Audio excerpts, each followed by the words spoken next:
Peace. Welcome to the culture here on the Black Star Network. I'm your host, Farajii Muhammad. Thank you so much for tuning in and being a part of the conversation. Folks, we got a lot to talk about. First and foremost, let's talk about the unfortunate and tragic story of an HBCU vice president who committed suicide just a few days ago due to workplace bullying and mental damage by her supervisor, the president of the HBCU.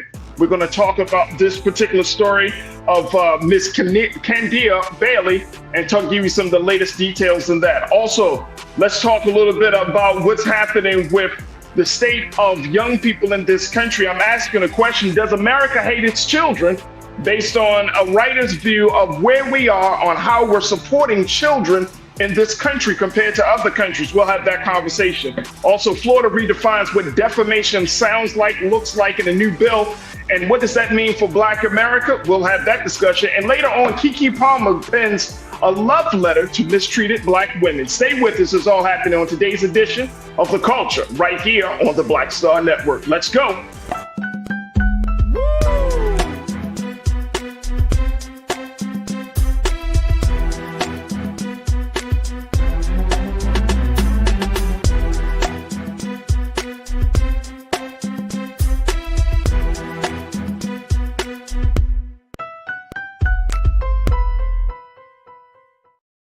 Folks, welcome to the culture here on the Black Star Network. I'm your host, Farajii Muhammad. Thank you so much for tuning in and being a part of the conversation. First and foremost, folks, happy Friday. Thank you so much for tuning in and wanting to jump in as we have all of these discussions about what's going on in Black America. Big shout out to the online culture crew that is gathering. That's right. That's gathering on various platforms. I see the culture crew is on the X platform, formerly known as Twitter. Also, you're on the Facebook platform, on Roland Martin's Facebook platform where we're streaming, and on Roland Martin's YouTube page where we're streaming as well. And folks are checking in all from around the country. I see you, Deidre Hall. Welcome back to the chat. Good to have you once again. Big brother Willie Frazier, looking forward to what you got to say. Cindy D, Pastor Damon Blissett at the Block Church is officially in the chat. The ABX girl, I see you. Pauline Hurt, Brian Christian, good to connect with you. My sister J-Nell Fields, good to connect with you as well. My man Monkey Confessions, always good to hear from you.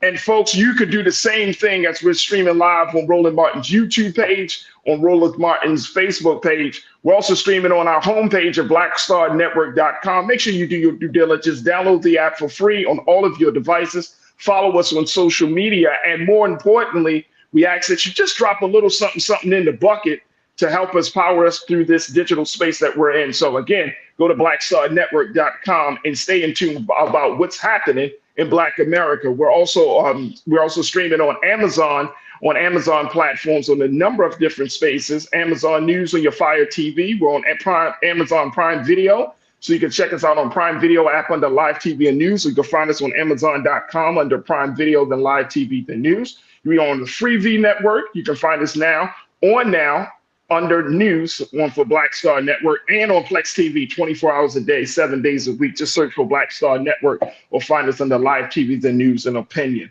All right, I am very excited because it is Friday, and we got one of our great new contributors that's going to be joining me in a moment. She is an author, she is an educator, she's an administrator, she is a motivational speaker, and I'm certainly happy to have her insight as we have these big discussions today. We're joined now by my sister, Kimberly Morrow. Kim, happy Friday. How you feeling today? Happy Friday. Oh, I'm feeling wonderful. Good. This is Dr. King weekend. Wonderful. Yes. As you can see, I'm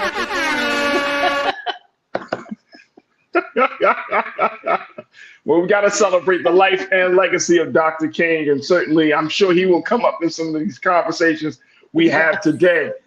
Folks, again, you can join us on and be a part of the conversation. Just post your comments on the chat, whether it's on Facebook or whether it's on the YouTube page. And we would love to hear what you got to say.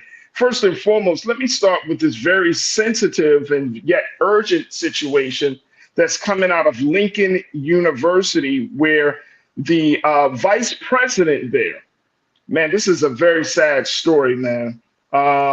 This is the Lincoln University Vice President of Student Affairs, Dr. Antoinette Bonnie Candia-Bailey. This is the sister here. She unfortunately took her own life on January the 8th, just a few days ago.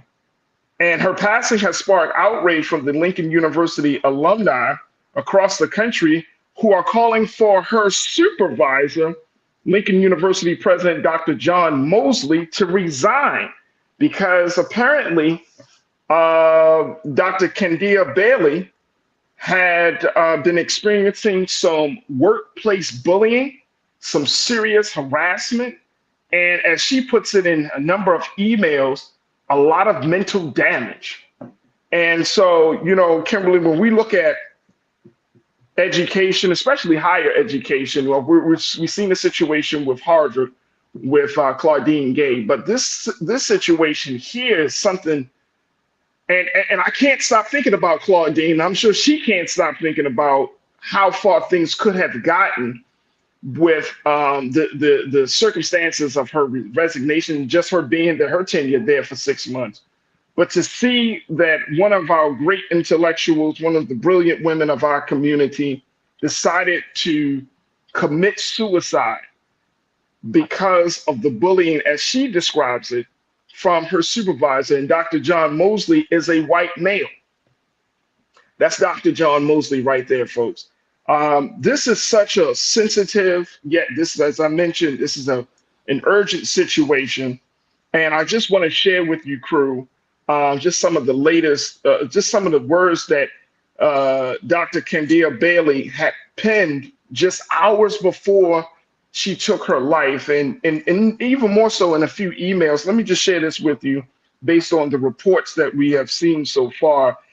This is coming from KRCG TV, and it shows that new documents written by Candia-Bailey, let's put up this first quote, please, Lise, that these documents on the day she took her life outlining University President Dr. John Mosley as causing enough harm and mental damage. Multiple emails obtained by someone close to Candia-Bailey and shared with KRCG show she sent emails to Mosley and the Board of Curators outlining her request for Family and Medical Leave, FMLA, and Americans with Disability Act, ADA, state that the relationship between her and Mosley went downhill due to her severe depression and anxiety.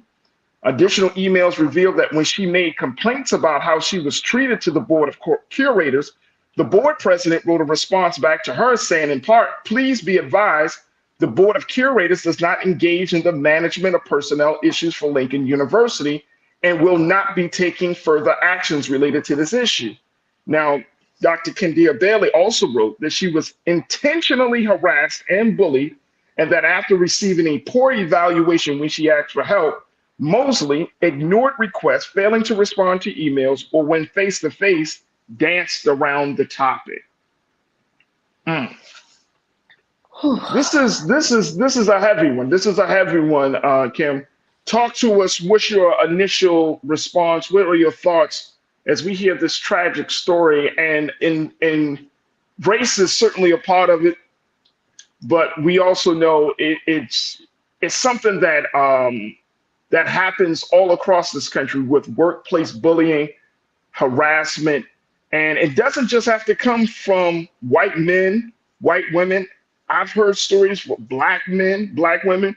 Matter of fact, one of my colleagues mentioned that there's an actual Facebook page of people, of a community of folks who have experienced workplace bullying to the effect that it has caused a lot of, mental and emotional damage. So what's your take on this?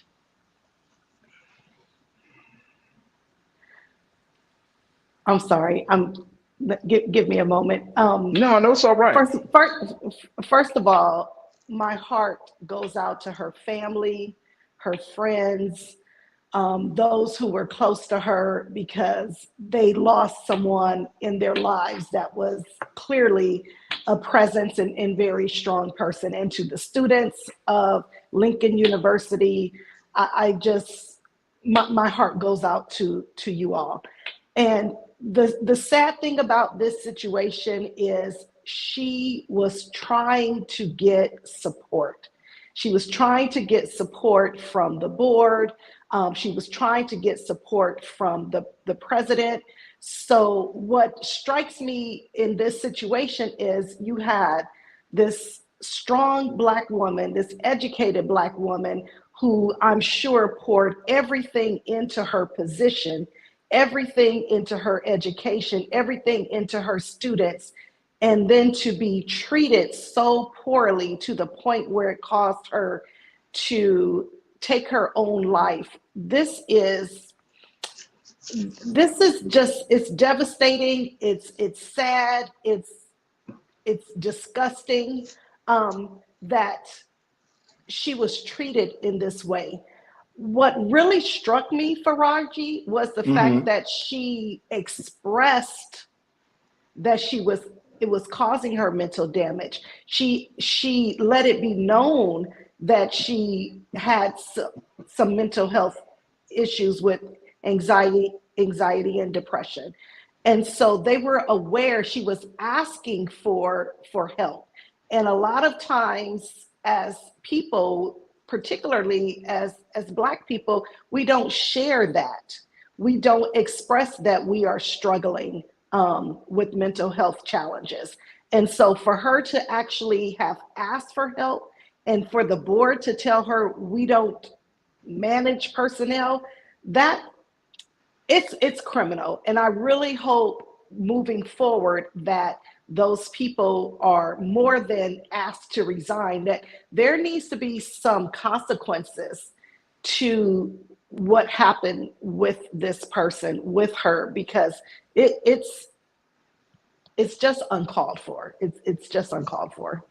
So there was some, and I mean, you're talking about her speaking out about the relationship that she had with the president, Dr. John Mosley. You're talking about a woman who recognized that she struggled with depression and anxiety, right? Yes. And she took this job. She graduated from Lincoln University in Missouri. Let me make that clear. This is the Missouri Lincoln University, not the one in Pennsylvania. But she took this job she graduated in 1998. She became a member of the AKA sorority. But her friends said she was a loving, generous person who radiated positivity. But after she took the position of vice president of May of last year, 2023, her friends noticed a change in her.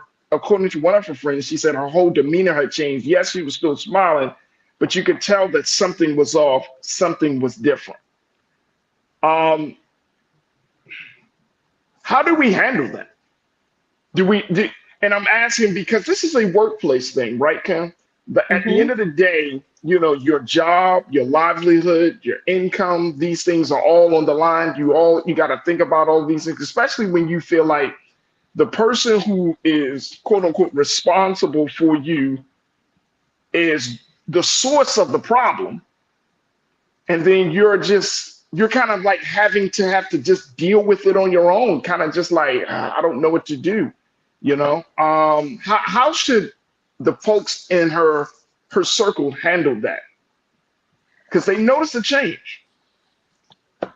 Well, I'll tell you what my mother told me when I was having issues with the job and it was starting to make me sick.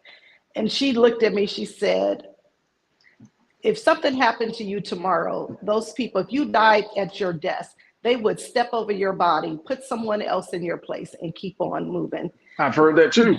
You cannot consistently just keep giving your all to a job that's not going to give you anything and that's actually causing you harm. I think it was in 2013, some girlfriends of mine, we actually did an intervention with one of our dear friends who was experiencing workplace bullying. And our advice to her was to leave that position. And a lot of times we don't want to leave the position because we love our jobs. We love what we're doing. We love the people we work with. And especially if you're in education, you love your students. And we want to, quote unquote, push through it. But at some point, we have to realize that we cannot push through it. we have to leave that situation. Now, of course, there are other measures that can be taken, legal remedies, of course, but honestly, self-preservation, we have to take care of ourselves. And a lot of times we don't want to do that necessarily because we have worked so hard to be in the position. We don't want to walk away from the job. Right. So, but like I said, we did an intervention with one of our girlfriends and we all told her she needed to walk away from that position. And did she do it? She did not. And it did not end well for her. Because she didn't want to walk away from it. And I didn't want to walk away from my position. I wanted to, no, the kids need me. These parents need me. They need me. And it cost me, it cost me my mental health. I ended up being hospitalized for suicide ideation.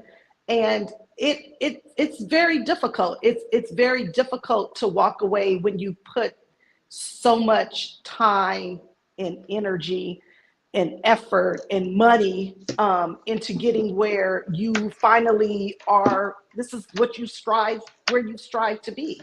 So I would recommend anyone in a workplace bullying position, if you're trying to resolve it on your own, you really have to look at it. What's more important, my job or my life? Because sometimes that's what it comes down to, your Absolutely. job or your life. Kim, we got to take a quick pause. When we come forward, I want to share what the crew is saying about this tragic case. Folks, stay with us. Post your comments as we're up to sharing them. And I want to hear more of your thoughts around this story.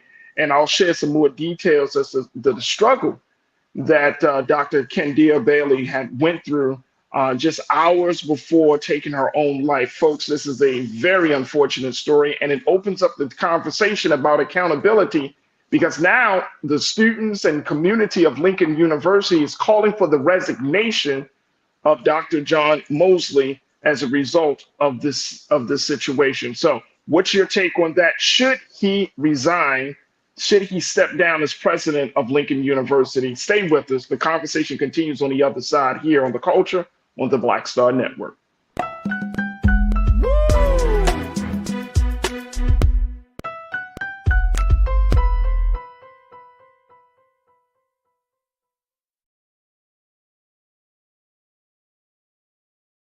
When you talk about blackness and what happens in Black culture, we're about covering these things that matter to us, speaking to our issues and concerns. This is a genuine people-powered movement. There's a lot of stuff that we're not getting. You get it, and you spread the word. We wish to plead our own cause. Too long have others spoken for us. We cannot tell our own story if we can't pay for it. This is about covering us. Invest in Black-owned media. Your dollars matter. We don't have to keep asking them to cover our stuff. So please support us in what we do, folks. We want to hit 2,000 people, $50 this month, raise $100,000. We're behind 100,000, so we want to hit that. Y'all money makes this possible. Checks and money orders go to P.O. Box 57196, Washington, D.C. 20036-0196. The Cash App is $RM Unfiltered. PayPal is R Martin Unfiltered. Venmo is RM Unfiltered. Zelle is RolandSMartin.com.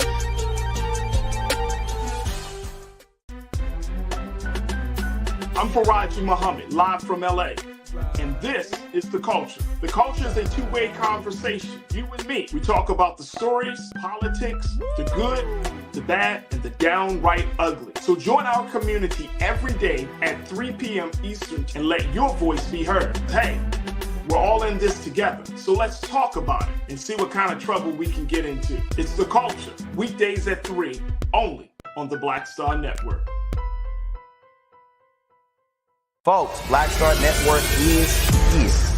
Oh, no punches! I'm real revolutionary right now. Support this man, Black Media. He makes sure that our stories are told. Thank you for being the voice of Black America, Roland. Stay black. I love y'all. All momentum we have now We have to keep this going. The video looks phenomenal. See, there's a difference between Black Star Network and Black-owned media and something like CNN. You can't be Black-owned media and be scared. It's time to be smart. Bring your eyeballs home. You dig?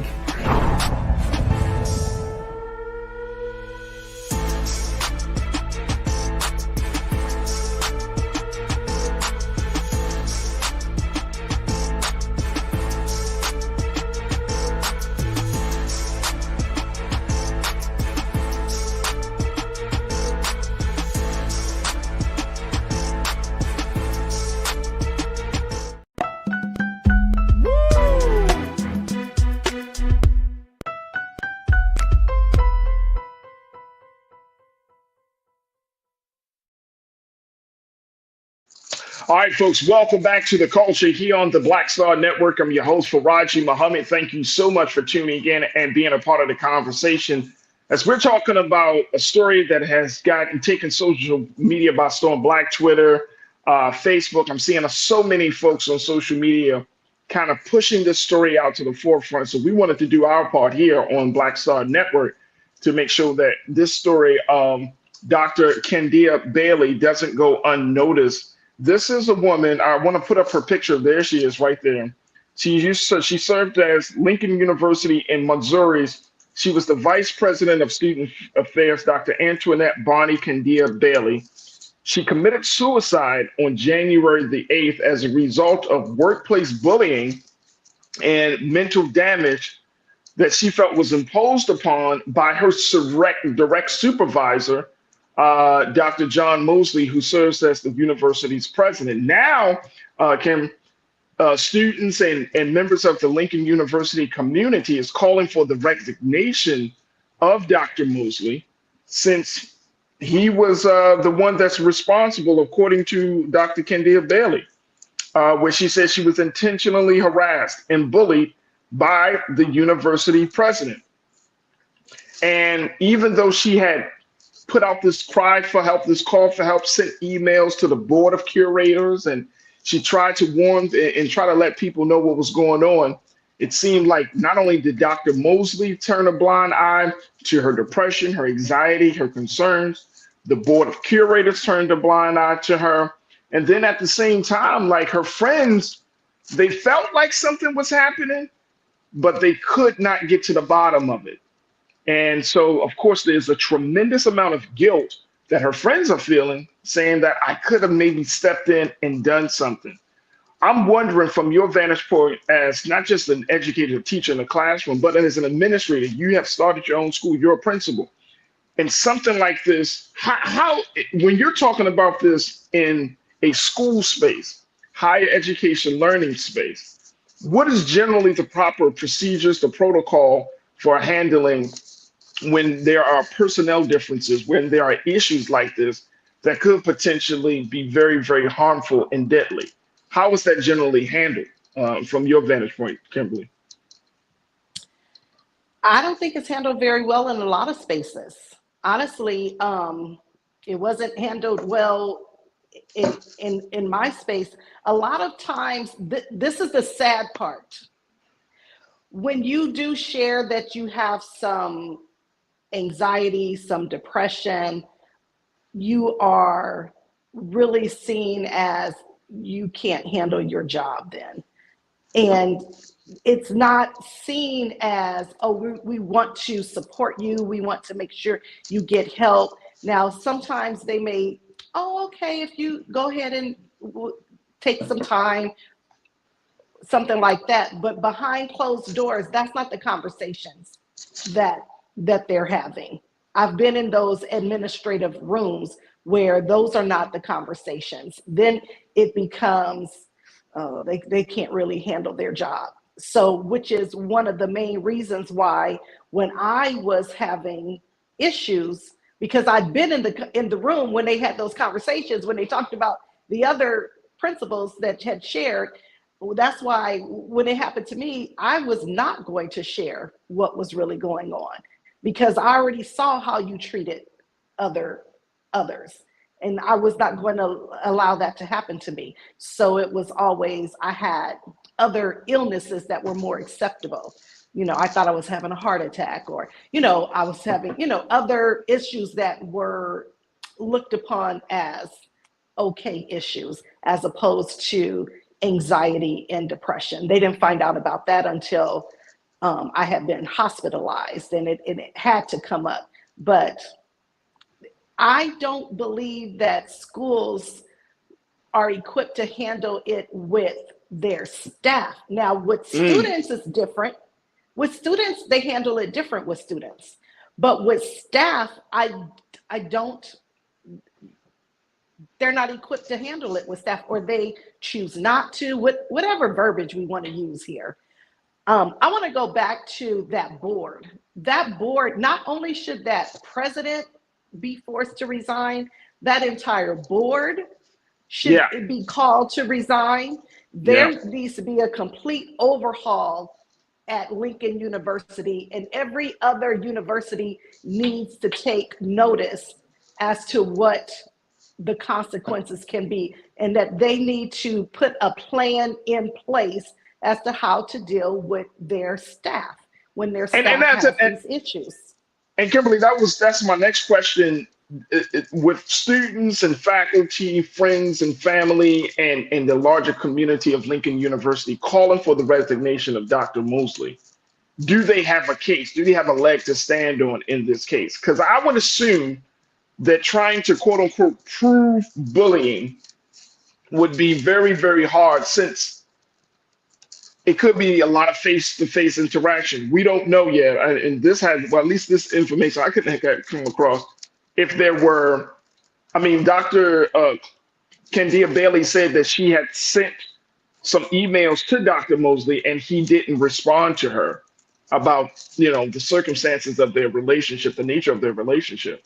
But in terms of proving that this was an issue, I'm wondering, do they have a case to stand on? Do students, do you feel like there's something enough as evidence to remove him from the position and to essentially hold him accountable for the death of another person?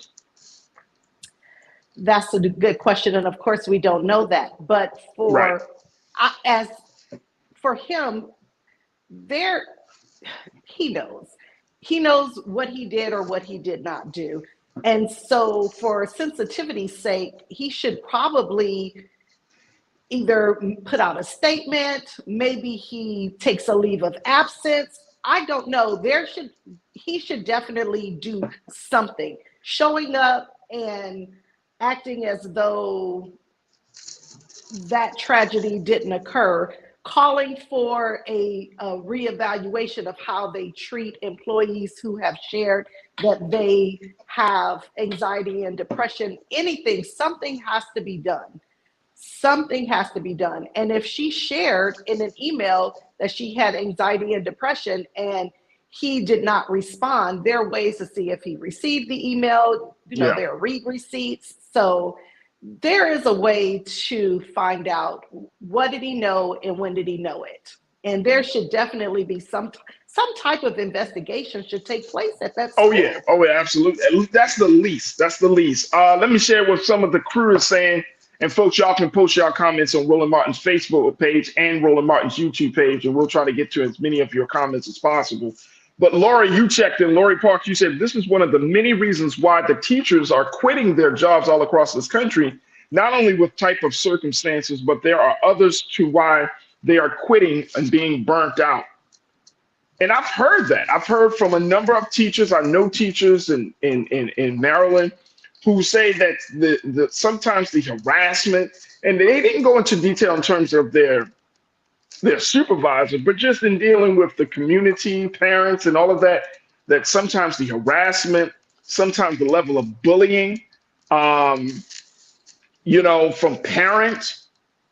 I personally know of experiences where teachers were bullied by students, family members, and whatnot. Like, this adds to the mental anguish. And I'm wondering, Kimberly, how do schools supposed to handle a situation like that? You got parents yelling at you, coming up in your face, threatening you, all types of things. And a lot of and here's what I hear from a lot of teachers, and I'm sure you probably heard this as well. They don't feel protected. They don't feel safe. They don't feel like the school is thinking about their best interest. And to Janelle's point, she pointed out that she said that the president rules the culture of the organization. I'm sure that she is not the only person that had issues there. People are not just cogs in a machine, but even cogs get maintenance. So there's a cultural view. There is a shift that's expected. But some teachers and educators just don't feel safe in some of these spaces. Exactly. And it's not just teachers and it's not just teachers. We know it's support staff as well. It's people who work in the school system do not feel safe and protected. When I was a principal at a traditional public school, and some of my teachers if they had set up a conference with a parent, they would ask me to sit in on that meeting with them because they did not feel safe, but they knew that I would support them and I would not allow the parents to, go off on them. I would support my teachers. But if my teacher was wrong, I was not going to just throw that teacher under the bus, but I would support in a way to where I would let the parent know this is an issue, we're going to resolve it, but I wouldn't just co-sign what the teacher was saying if the teacher was wrong. So there's a difference between supporting the teacher, protecting the teacher, making sure the teacher is safe, but also not condoning if a teacher is wrong. So there's that fine line that we have to walk. Exactly. It's a very fine line. And I hope that justice takes place. You know what I'm saying, Kimberly? Yes, I hope that justice does take place. We're going to continue to follow this story. I mean, it's such a sad and unfortunate story. It opens up the conversation about suicide prevention. It opens up the conversation about really being in tune with people. If something seems off with your family and your friends or your coworkers that, and you genuinely can ask more questions and try to help them, because we don't know where people's minds are, especially nowadays. So many things are happening. And a lot of adults, it's not just children, a lot of adults suffer from everything from depression to anxiety to suicide ideation, as you mentioned earlier. A lot of people are struggling. And we can't assume that just a quick pat on the back and be like, it's okay, it'll get better. When some people don't truly believe, they lose faith, they lose hope, and they feel like they're in the darkness. They don't believe that it's going to get better. And so, we're going to keep our eyes on the story. I hope justice comes out for Dr. Antoinette. More importantly, I hope that Lincoln University can use this. The board of curators, they got to be removed. The president, he has to be removed. Even though it's one teacher, one professor, one personnel member, the fact is that if it's one too many, especially when somebody sends you emails and they're talking to people and the whole nine, and everyone turns a blind eye. Those in leadership needs to be removed, and they need to be removed now. We got to take a quick pause. When we come forward, let's talk about where we are in this country and this country's relationship with the next generation with children. I read this article, how a woman who went to Greece, spent some time with her family, and she realized that America, may not be the #1 country to treat children right. I'm gonna share with you what she had to say from her experience in Greece and how that looks, and how it looks for our experience here in America with our children. So stay with us. That conversation is coming up next here on The Culture on the Black Star Network.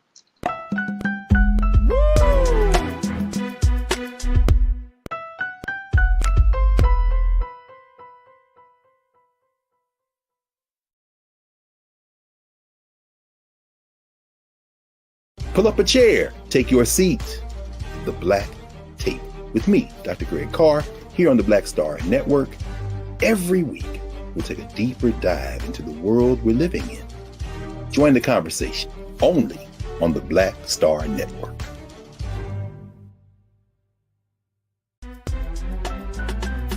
I'm Farajii Muhammad, live from LA.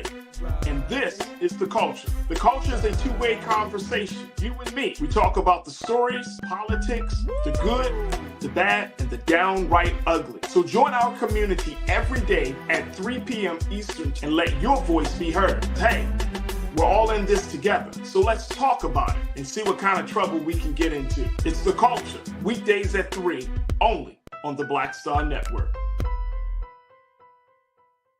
When you talk about blackness and what happens in black culture, we're about covering these things that matter to us, speaking to our issues and concerns. This is a genuine people-powered movement. There's a lot of stuff that we're not getting. You get it, and you spread the word. We wish to plead our own cause. Too long have others spoken for us. We cannot tell our own story if we can't pay for it. This is about covering us. Invest in black-owned media. Your dollars matter. We don't have to keep asking them to cover our stuff. So please support us in what we do, folks. We want to hit 2,000 people, $50 this month, raise $100,000. We're behind 100,000, so we want to hit that. Y'all money makes this possible. Checks and money orders go to P.O. Box 57196, Washington, D.C. 20037-0196. The Cash App is $RM Unfiltered. PayPal is R Martin Unfiltered. Venmo is RM Unfiltered. Zelle is Roland at RolandSMartin.com. Folks, Black Star Network is here. I'm real revolutionary right now. Support this man, Black Media. He makes sure that our stories are told. Thank you for being the voice of Black America, Roland. Stay black. I love y'all. All momentum we have now, we have to keep this going. The video looks phenomenal. See, this difference between Black Star Network and black-owned media and something like CNN. You can't be black-owned media and be scared. It's time to be smart. Bring your eyeballs home. You dig?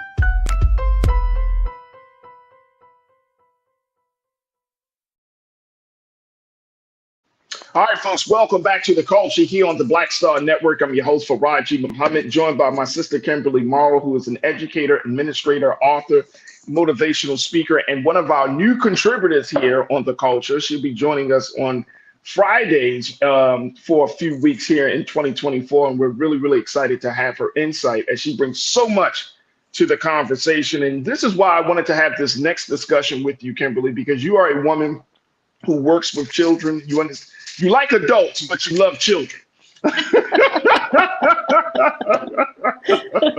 Right. So, yeah. But there is this, and I always thought this was interesting. I saw this article last night and I started reading it and I was like, you know what? We need to talk about this because this is an article about the idea. Does America truly support love the children? Do we love children in this country? So I'm asking that question. Does America hate its children? And here's why. This article written by Lydia Kessling, she talks about her experience of going to Greece, spending time with her family there. And she says she was struck by a public attitude toward children that she seldom encounters in America. And that attitude is one of unequivocal support for children. And she said that, and she talks about that how in America, we socialize our children to see strangers not as helpers, but as threats. She said that we worried parents scour the Nextdoor app for loiterers and miscreants. Neighbors routinely call the police when parents let their children go outside. And she said, when kids aren't being treated as endangered, they're often viewed as a nuisance. She said, how many articles have I read about whether children should be allowed on airplanes or at weddings or in restaurants? She also said this, let me post this other quote here. Let's go to the quote one, please, Lise. Thank you. She said that every country has a share of adults who pose a threat to children, but the difference in how America treats its kids goes far beyond the "it takes a village" attitude that prevails in countries like Greece. She said virtually every other industrialized nation provides more government aid for their children than America does. She goes on to say, of the 38 countries that belong to the leading Western Trade Alliance, the US ranks number 32 in spending on early childhood. I'm gonna stop there. Kim, because I need your take on this. Do you get a sense as an educator, as one who loves children and likes adults, do you get a sense that we just don't have the best view of children in this country compared to other countries around the world? Yes, and let me just further that. So I've told you before, I'm a history teacher. That's right. That's the subject that I taught. And this is a conversation I would talk to my students about. In this country, we have a history of children were our workers. Up until 1938, there wasn't even a child labor law. And so children were expected to work. They were expected to work on a farm. They were expected to work. So She really, talks about that. Yeah. right. So really, in this country of America, we have a history with treating our children as laborers, as commodities.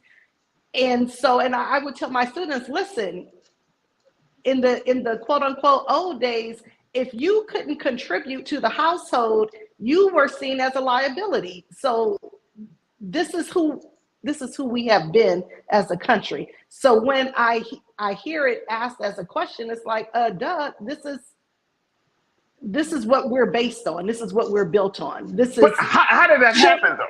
How did we get to that place though, Ken? How did we get to a place where we hate our own seeds and our own offspring, right? Especially when we propagate that America, the future, the children are the future. You know, the great song, the great Whitney Houston said that the children are the future, and we sometimes promote that. But to your point, you're absolutely right that some of the policies and just the overall current attitudes and culture, we're not seeing the future as bright, right? And I'm just talking about.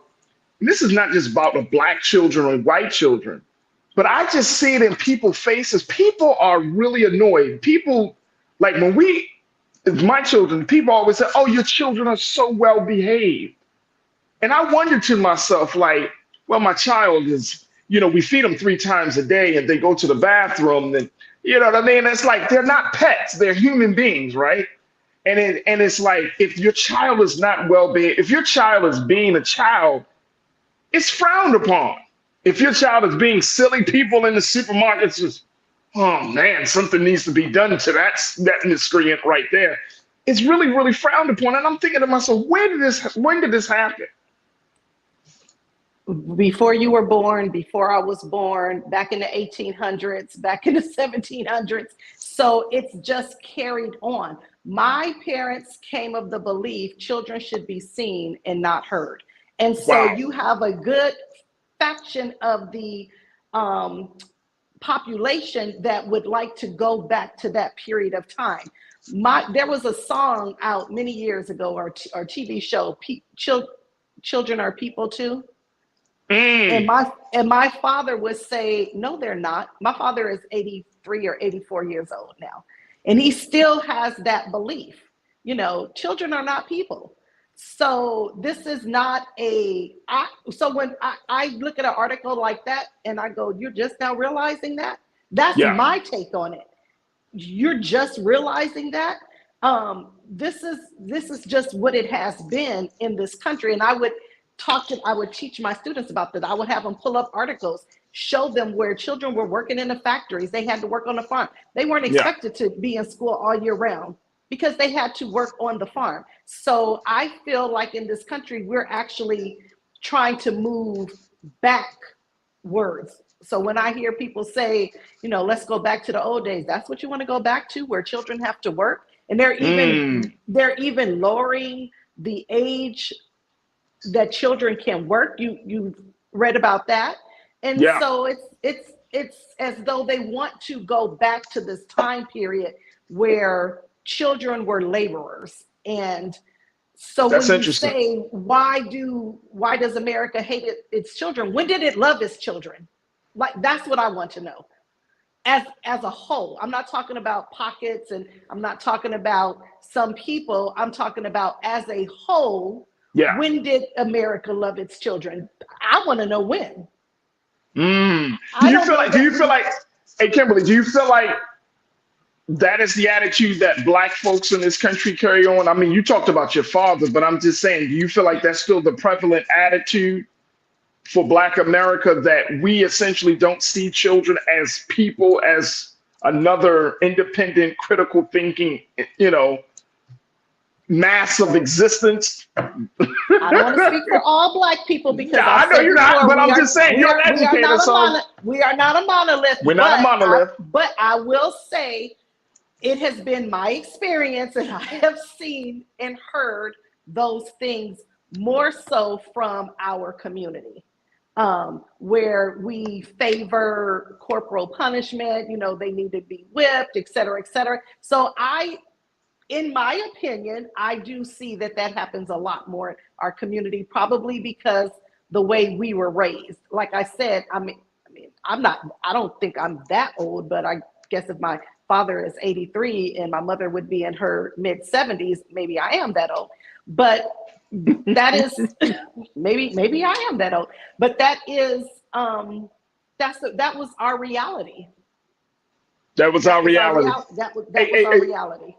Hey, Lise, could you pull up quote number 4? Because I want to speak directly to what Kimberly has spoken to. This is something that I did not know. Thank you, Lise. She said, check this out. In the same article, folks, the U.S., if y'all didn't know, the U.S. is the only member of the United Nations that hasn't ratified the UN Convention on the Rights of the Child, which includes the right to be free from violence and labor exploitation. The leading cause of death for American children and teens is gun violence. And as we know, the labor issues of children in this country. And so she brings it up, which is why we brought up this question, all of which raises the question, why does America hate its children? We still have and see, when people talk about progress, and I've been doing some reading, Kimberly, and I'm going to say this, and then we got to take a quick pause, but I've been doing some reading, looking at other countries, and it's sad. Crew, if y'all have not read on some of the progressive thinking and policies that other countries have, whether it's in Europe or some other parts of the world, it is truly, truly sad that America can boast talk about American exceptionalism. We could talk about we're number one. And when you look at, when it comes down to human rights issues, when it comes down to civil rights issues, when it comes down to children issues, the education, America is lagging far behind. When it comes down to women's role, I was just read that there are 3 major countries that have a majority female leadership. America, we still haven't had a woman president yet. When we look at the situation here with the children, one of the big things that I'm going to talk about it when we come back from break, is the fact that we are still struggling and fighting over paid leave for families. We're still fighting and struggling over what we saw what happened during the pandemic, but had to end, the child tax credit, and how the government in other countries, that when you have a child, they support you for so many amount of years. I mean, we're so far behind in certain areas. And I'm like, how can we say that we are the most progressive when it shows otherwise? Let me just take a couple of comments very quickly as we talk about this. And folks were asking the question, does America hate its children? What's your take on it? Post your comments. Lori Parks, you said from Indiana, and you are correctly right, having children work in bars, especially the female girl child. Damn.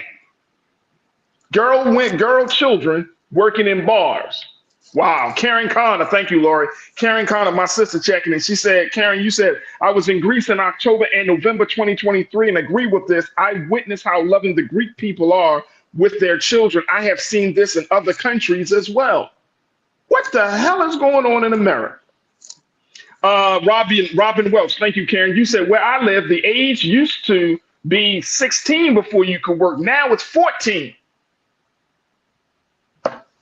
Why do we adultify children? Why do we want children to grow up so fast? And this is something I tell my own son and daughter. Take time. Don't rush to grow up, because you got many more years in front of you, God willing, than behind you as a child. Don't rush to grow up. Enjoy your childhood, because everybody wants you to grow up so fast. For what? To pay bills? To take on responsibilities of the household? To be stressed out by 35? Right. What are we encouraging our children to do? And we always tell them, I hear our people, Kimberly, and I'm sure you heard it in school settings and in communities. You need to grow up. You need to be a man. Right. You're telling 5-year-olds, 10-year-olds, and girls and boys, they need to grow up, need to be an adult. For what? It's like we're angry at them. It's like we're seriously angry at our children. The crazier part is that we're responsible for bringing them into the world. Right. And back in the old. Okay, yeah, go ahead, Kimberly. You want to say something, or you want me to? I don't want you to lose your thought. No, I'll keep it. You'll keep it? Okay. All right. We're going to take a quick pause. When we come forward, let's continue the conversation on the other side. Does America hate its children? Joining us also is going to be another educator, dynamic sister, our sister Corinna Denise. She's going to be joining us. I want to hear what she has to say about this. And of course, we'll continue to take your comments. So post your comments on Roland Martin's Facebook and YouTube page. And stay with us, folks. You just tuned into The Culture here on the Black Star Network.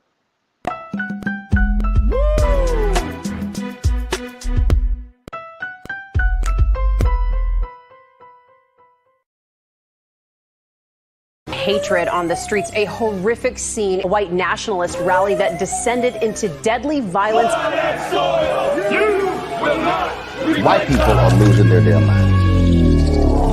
As an angry pro-Trump mob storms the U.S. Capitol, we've seen shootings. We're about to see the rise of what I call white minority resistance. We have seen white folks in this country who simply cannot tolerate black folks voting. I think what we're seeing is the inevitable result of violent denial. This is part of American history. Every time that people of color have made progress, whether real or symbolic, there has been what Carol Anderson at Emory University calls white rage as a backlash. This is the rise of the Proud Boys and the Boogaloo Boys. America, there's going to be more of this. Here's all the Proud Boys, guys. This country is getting increasingly racist in its behaviors and its attitudes because of the fear of white people. The fear that they're taking our jobs, they're taking our resources, they're taking our women. This is white fear.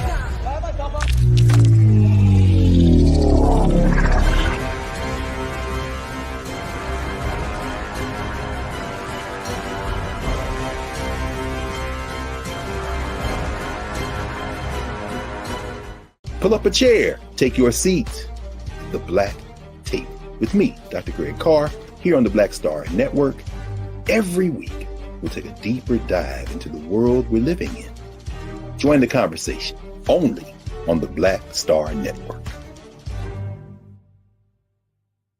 When you talk about blackness and what happens in black culture, we're about covering these things that matter to us, speaking to our issues and concerns. This is a genuine people-powered movement. There's a lot of stuff that we're not getting. You get it, and you spread the word. We wish to plead our own cause.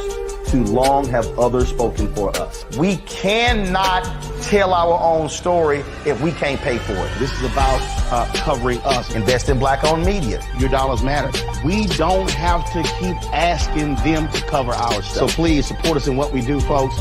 We want to hit 2,000 people, $50 this month, raise $100,000. We're behind 100,000, so we want to hit that. Y'all money makes this possible.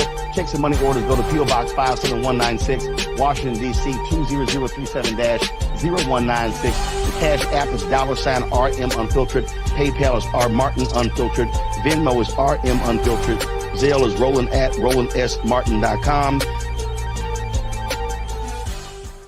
Hi, Hi, I'm Dr. Jackie Hood Martin, and I have a question for you. Ever feel as if your life is teetering and the weight and pressure of the world is consistently on your shoulders? Well, let me tell you, living a balanced life isn't easy. Join me each Tuesday on Black Star Network for A Balanced Life with Dr. Jackie.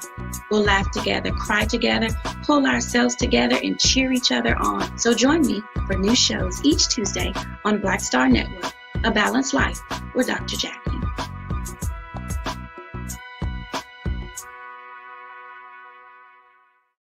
Don't you think it's time to get wealthy?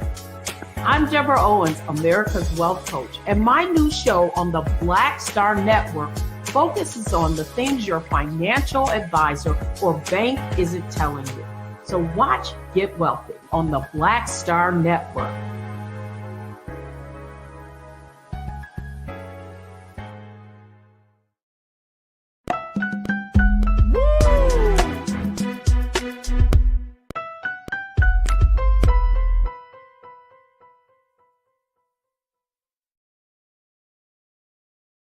All right, folks, welcome back to The Culture here on the Black Star Network. I'm your host, Farajii Muhammad. Thank you so much for tuning in to the second half of the show. Happy Friday, and I hope that you are doing well, and I appreciate you for tuning in. And you can participate in these conversations today as we are streaming on Roland Martin's YouTube page and Roland Martin's Facebook page. And just join us into the chat as to be a part of our online culture crew for the day. And we'll try to get to as many of your comments as possible as we have these conversations. Now, we're also streaming on our website at blackstarnetwork.com. Make sure you do your due diligence, download the app for free, follow us on social media at Black Star Network. But more importantly, we're asking for your financial support to be investors and stakeholders in this movement as we are embarking upon carving out a new space for Black content and Black conversation like no other. So again, go to our website at blackstarnetwork.com, and we thank you for your support. Now, we've been having a conversation, folks, about children and its relationship to America based upon a recent article that I came across where the writer of the article says she went to Greece and found that Greece, their attitude, their public attitude, their policies are more amendable and more loving and caring to children, only for her to return back here to America and found out that we are still years behind making progress in making children feel safe and supported. And so we've been talking about this larger question: does America hate its children? And I've been checking in with my sister, Kimberly Morrow, who is an educator, administrator. She's a school principal. She's also a book author as well as a motivational speaker. And we're also joined by my other sister, Corinna Denise, who is a college advisor and a political strategist as well.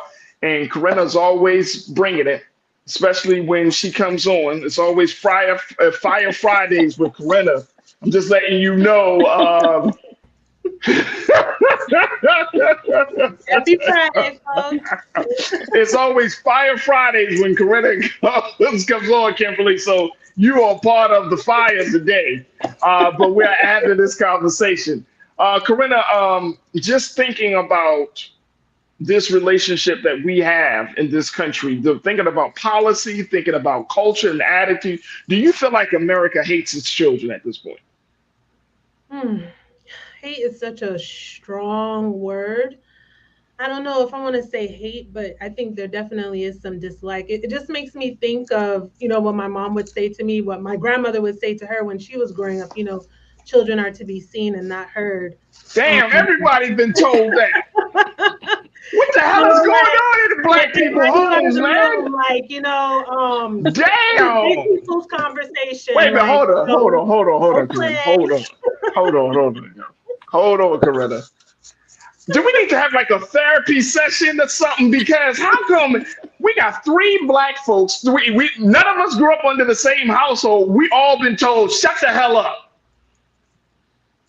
Damn. Yeah. Crew, we can't keep telling our children to shut the hell up. Like, no, this is damaging. This is really a problem. I think a lot of it too, Farajii, is that in order for children to learn, something like respect, let's just say that, right? It also has to be demonstrated. The way that we talk to them. Now, I'm not saying they don't need discipline, But how do we speak to our children, right? Where we're trying to get the lesson that we're trying to implement, and for them to in turn, follow said lesson. So, we're not always speaking to them in a manner demonstrating respect. And I'm just giving my purview, especially as an educator, where sometimes it can get into that, that in a way where we're basically talking at them instead of to them, and making sure that they have a listening ear. Like, just to give an example, let's say maybe they need to do their homework, right? Instead of just telling them like, look, you better do this homework, get it done. Maybe sometimes give them a choice where they see they can't move away from doing the homework. Like, okay, it's time to do homework. Would you like to do it at your desk in your room, or would you like to do it at the kitchen table, right? So they know like they have a choice, but they're not getting out of the homework. But I think that children are to be seen and not heard. There are appropriate times for that, but then sometimes, we're not making them privy to things that they should know, or breaking it down in a manner in which they should understand. I do think children need to have some boundaries stuff in public, right? There's right. You got kids who are just off the chain, but not everything is actually in the parents' control. There are instances where that could happen.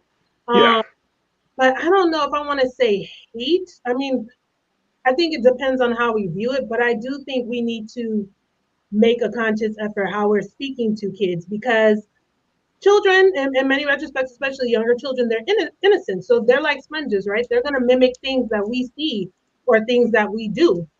And, more often than not, I know on yesterday's show, some of the conversation was about that pole dancing, right? And what's appropriate for kids. But it's like, if they see us mimicking adult-like behavior, right in their purview, they're going to think that's normal and go ahead and do it too. But, so I think and I agree with you clear about that. But I mean, I think there's a strong dislike. I think I need a little bit more before I go to hate. But I think we definitely need to work on demonstrating what respect looks like in order for kids to act respectfully. And I don't think we always do that as adults, because it sometimes just comes across as a reprimand, like, you're going to do this because I said so, rather than explaining that doesn't work. Why it's beneficial for them to do it. You know what I mean? Hey, let me just tell you, as a dad of a 10-year-old and a 4-year-old, who tell me through their facial expressions, man, you better get the F out of here with that mess. Certain things just doesn't work. Like, you can't just be like, just do what I say. I remember growing up under those rules. And, I didn't want to piss off my parents. I didn't want to piss off my dad. So, of course, I did it. But at the end of the day, it left a little bitterness in my mouth. You know what I mean? Like, it made me feel a certain way. Like, you don't want me to ask questions. You don't want me to get a better understanding. And I think that that's part of the issue, especially when you're talking about as a parent to a child. Like, is the issue to just tell them what to do, or is the issue to try to explain so they can understand why you decided to punish them, or why are you telling them to do a certain thing? So that way they can they can connect the dots for themselves. Because when you're not around as a parent, and they have to rely on their own thinking on how to handle themselves, whether they're with their friends or when they're out there in the streets, then you want them to be able to connect the dots. Like, I shouldn't do this because this is going to be the potential consequence, right? And I think you brought up a good point, Farajii. Like, basically that, are we explaining in a way where they understand, you did, this was wrong, and this is why you're being punished, or this is the consequence, or this is why I want you to do A, B, C, D, E, F, G, right? Are we always explaining? Sometimes we're just saying, no, you need to do it because I said so. And then in turn, the child doesn't understand why the parent is instructing them to do this, right? Because, and a lot of times I think, it's out of love that we discipline our kids. Hopefully, most of us. Hopefully, yeah, but I was saying hopefully. But at the same time, and there's going to be a time where they do try you. Okay. So I'm not saying you're supposed to let them off the hook for that. But what I am saying is that, yes, initially we do need to explain so that they understand, so that they have the will to want to do the right thing, or to do the things that you're asking them to do. And here's the thing, Kimberly, and we got to take a quick pause after this. But here's the thing. I think a lot of that is due to lazy parenting.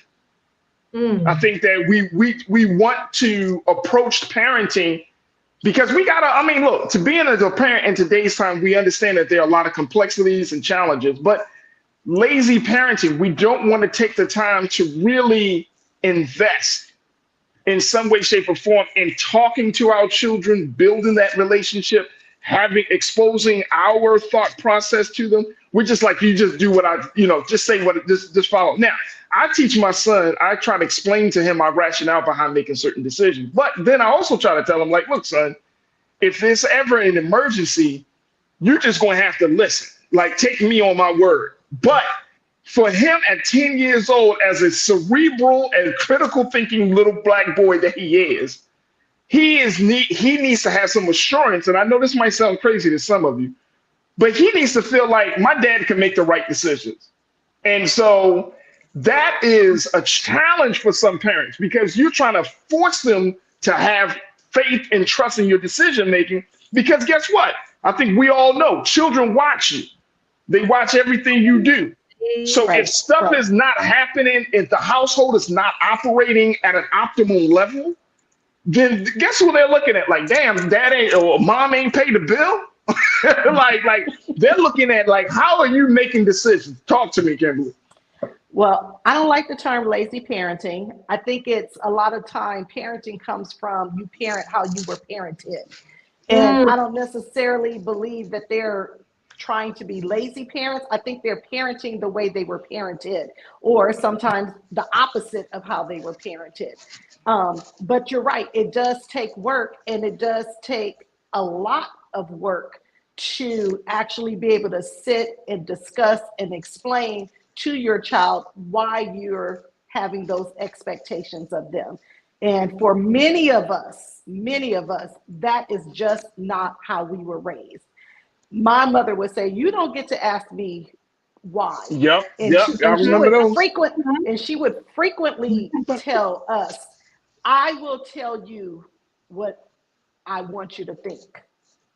Don't now, let me ask you a question. Oh, wait, Kimberly, look, I'm gonna ask you this question, and I don't want you to, because I'm gonna just ask you this question.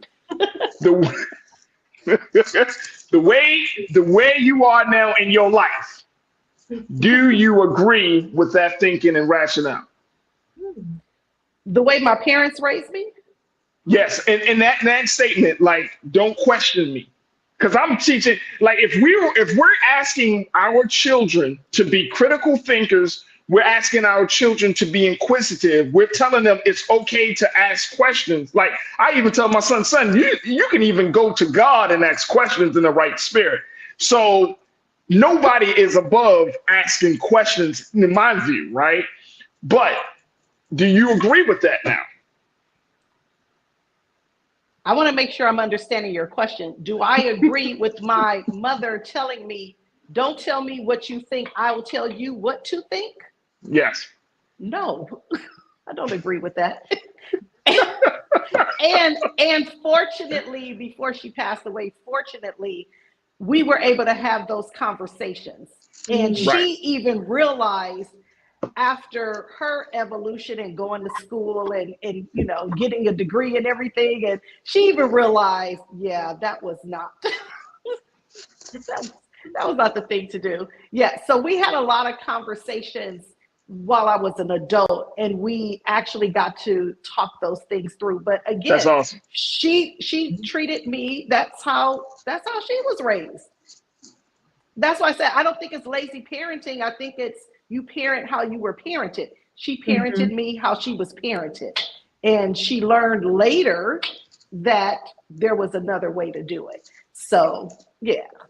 I understand. I don't want to get you in trouble with your ancestors. I don't want to get you in trouble. Mr. Defiant, you said sometimes they need to know because I said so.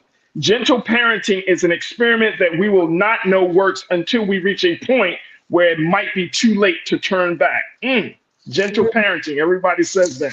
Thank you, sir. Welcome to the chat. McCole, you said the policies and responses to the abuse, murder, hunger, food insecurity, being unhoused, and the mental health of children give the message that America doesn't value our children. Absolutely. Someone else in the chat mentioned that if you can arrest kindergartners, that just goes to show you that we don't like our own children. Let me see if I can get one more before we take our next pause.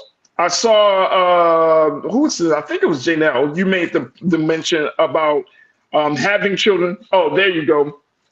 You said, Janelle, there are examples of how to successfully treat and grow the future leaders of our nation, but America's too arrogant to follow others' examples. Farajii, if I may just jump in real quick. Oh my God. No, you can't jump in. Those comments just made me think, though, crew, it just made me think about how when it comes to the crisis we have going on right now with gun violence in this country, and especially in schools, that makes me reevaluate the question, does America hate its children? You see, initially, I guess I didn't necessarily receive it in that context, but now that we're discussing it and fleshing it out and unpacking it, oh my God, it's like, I'm kind of like borderline, yes, because what is so hard to get sensible gun laws in this country? Because students don't feel safe. We have done too many shooter drills, right? In the schools, and God forbid if someone actually comes in, kids are actually raising the questions like, do we have a chance at surviving this?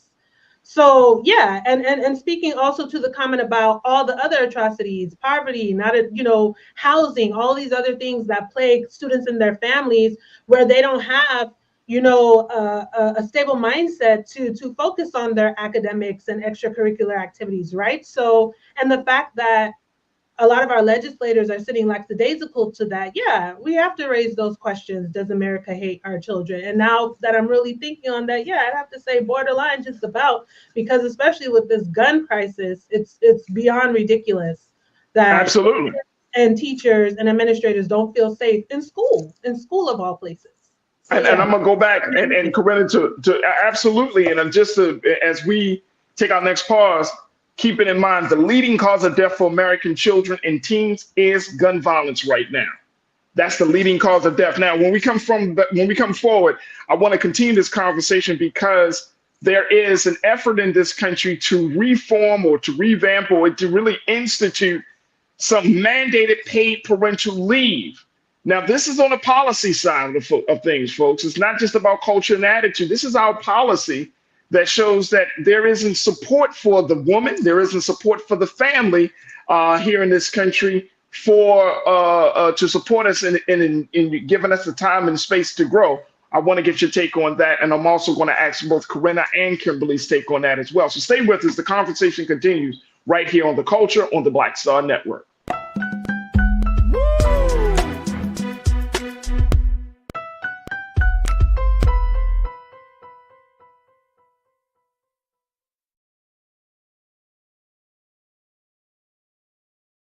Pull up a chair, take your seat.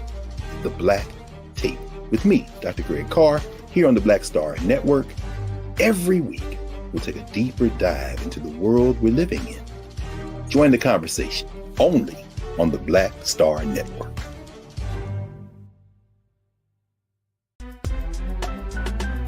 I'm Farajii Muhammad, live from LA.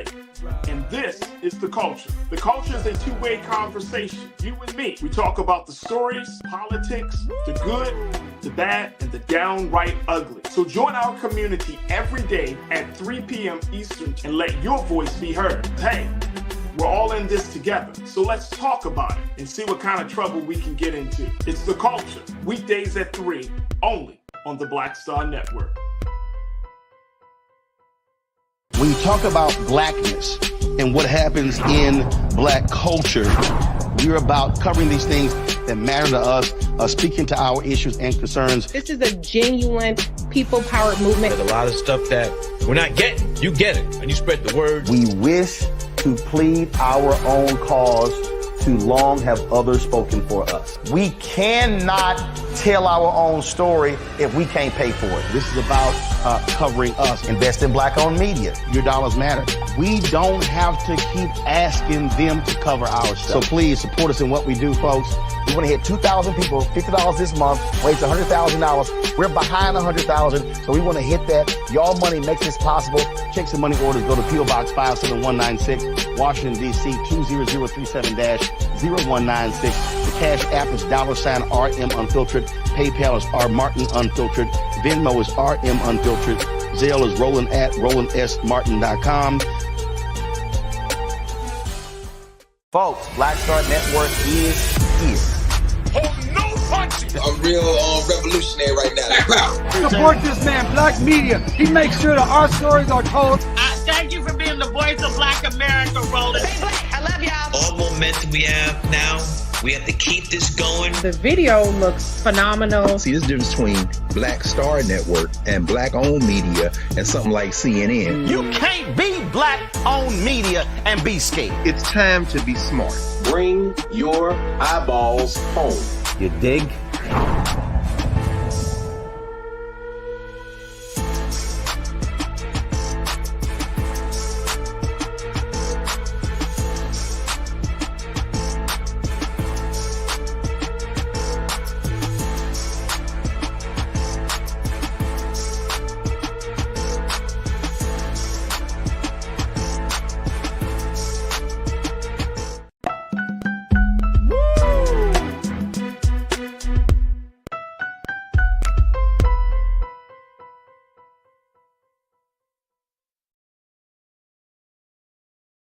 All right, folks, welcome back to The Culture here on the Black Star Network. I'm your host, Farajii Muhammad. The conversation that we got cooking right now is the one about America and its relationship with its children. Does America hate its children? Do we hate our kids in this country? I'm talking to my sisters, Kimberly Morrow, who is an author, who is an administrator, educator. She's a professional speaker as well. She's talking about all types of things in the context of both schools and in the community. So we welcome Kimberly for being a part of this conversation. Also, we're checking in with Corinna Denise, a college admissions advisor. She is also a political strategist.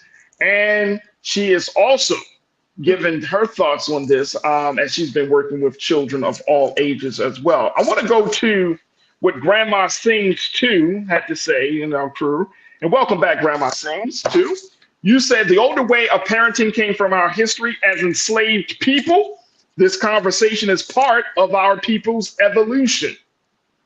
I'm glad it is. I hope it is. Because I feel like, Kimberly, we got to debunk some things, right? Like letting people know, like it's certain things that we were told as children is either not acceptable now or it just doesn't work, right? Like, you know, and I know that I kind of grew up in a parenting, and I don't think my father nor my mother, but I don't think, you know, with my father, I don't think he was intentional about this, but it's like a fear-based style of parenting, right, that we have seen. And we can go through a number of different things about what's happening in individual households. But I think also to speak to this question, does America hate its children? I think it also speaks about the policies. Some of the policies in this country are so anti-family, anti-woman, anti-dad, anti-children. It's like, damn, does America really want you to be married? Does America really want you to have children? Here's one of the issues, and this goes back to the article that that Lydia Kisling talked about when she asked this question about America hating its children. She pointed out, let's go to quote number 2, please, Lise. She said that America, by contrast, has no mandated paid parental leave. It has no universal child care. Only 1/3 of American families can afford child care, which consumes 27% of their income on average.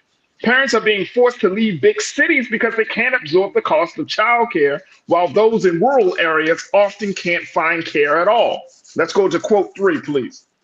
She says, America's rampant child neglect doesn't stop with this lack of daycare. Infants are more likely to die in childbirth, in America than in any other rich nation, and U.S. newborns are more likely to grow up in poverty. Millions of children attend public schools that are literally falling apart. We got some real problems here, Kimberly. Yes. So there's no paid parental leave, no universal child care. We're seeing that children are dying before they have a chance to grow, and schools are falling apart. And there's this ongoing battle, whether it's in Congress, whether it's in state legislatures, whether it's at the White House. There's this ongoing battle that essentially that shows where's the love for the children? Where's the love for the family unit at? What's your take on this? Well, that's why when they were talking about overturning Roe v. Wade and pro-life, so you're pro-life when the baby is inside the mother, but when the baby comes out, then you're no longer pro-life, because it shows you're not, because of the policies that you have in place. There is no support for mothers after the child is born. After the child is born, everything that she said in the article, high daycare costs, high medical costs. It's as though they don't want to help the parent once the child is born. And it's interesting because in an article in 2022, a few Republicans had said that they are going to have to start doing better when it comes to supporting parents outside of the pregnancy. Wait, and this is here comes the bullshit. Can we say that? And this was in 2022. I'm going to give you a quote here. It says, we have to start thinking in terms of some of these things now that Roe has been overturned, to be more supportive of families and mothers. That was Senator Charles Grassley, Iowa. This is what he told to Axios. But where's the legislation? What have they done? And that was in 2022, and we are now January 2024, and we're still having this conversation. So I hear what Coretta said. She didn't like the term, why does America hate children? That's so strong. But my question in the beginning was, when has America loved children? Well, you know what? I now that we're, like I said, now that we're really unpacking this, it really made me rethink, the question. And you know what? I think for context here, I think it's very important that we define America. Who is America? Because that can change depending on the room, depending on the conversation. And I will just define America right now for my point of view. If we're defining it based on who's the majority in that legislature right now, they want to strip, food SNAP programs, school lunch, you name it, right? They're taking away, banning history, taking away books, kids are now holding a phone more often, right? Or a tablet rather than picking up a book and reading it, right? So yeah, I feel you, Kimberly, on that. When has America ever loved our children? Like, I think we should reframe the question. But in terms of America, as far as the legislation that is lacking, schools falling apart, we both know as educators, we have come out of our own pockets, to pay for things or resources that our kids need. And we're begging, pleading like, hey, can you just make a little room in your budget this year for this? Like, I've only been asking you like the past 4 years. So more and more, yeah, I'm starting to feel like, yeah, do they hate our children? But I think you make the point of an even stronger question.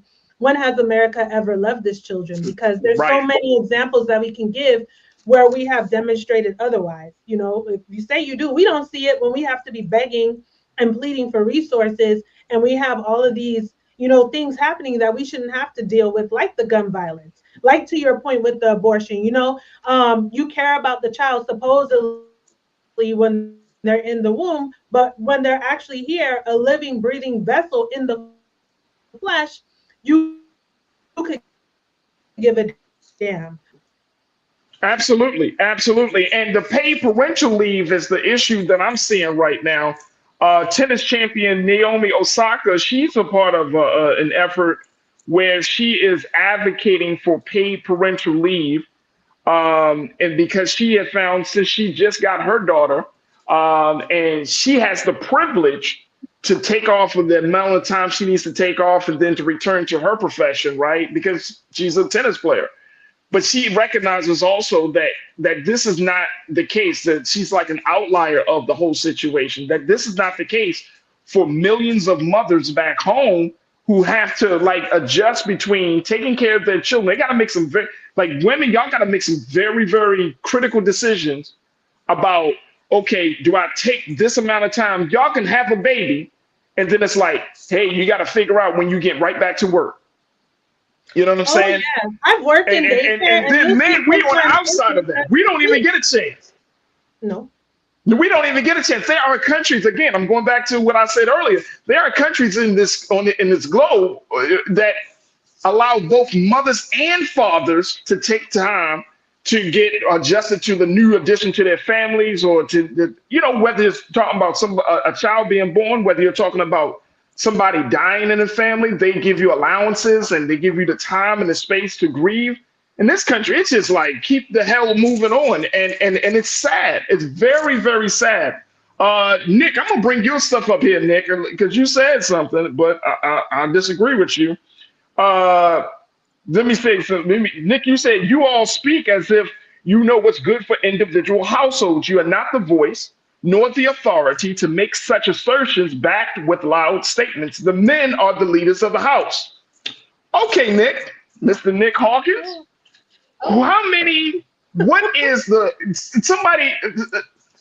what's the percentage of women who are running households in Black America? Well over 70%. Well over 70%.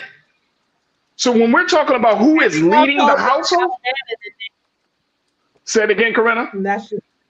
I said every household doesn't have a man in it, Nick. That's the point. That's the point. So if men are the heads of the household, but the men aren't present, then who is the leadership going to fall upon?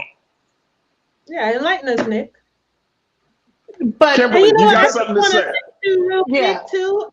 It ties back. You see how I'm always talking about voting? Yes, it is foolishness that we don't have paid child leave. And as a matter of fact, that was on the table, okay, in the legislature. But guess what? It didn't get the votes it needed to pass. So are we going to sit back and complain about not having it? Or are we going to show up and show out, move the people out of our way and move the people in, and then pressure them to make it happen?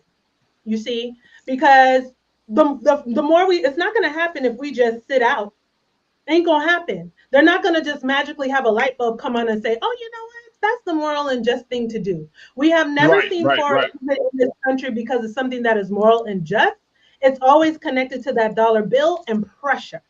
So in order for us to get to your point, Farajii, something like paid child leave, yes, many countries have it. Hell, we just got paternity leave like recently. You see more jobs doing that, right? And that's more so because of people advocating for that. Yeah, dad needs to be able to stay home too with mom and help adjust with a newborn in the household, right? There was pressure, there was advocacy.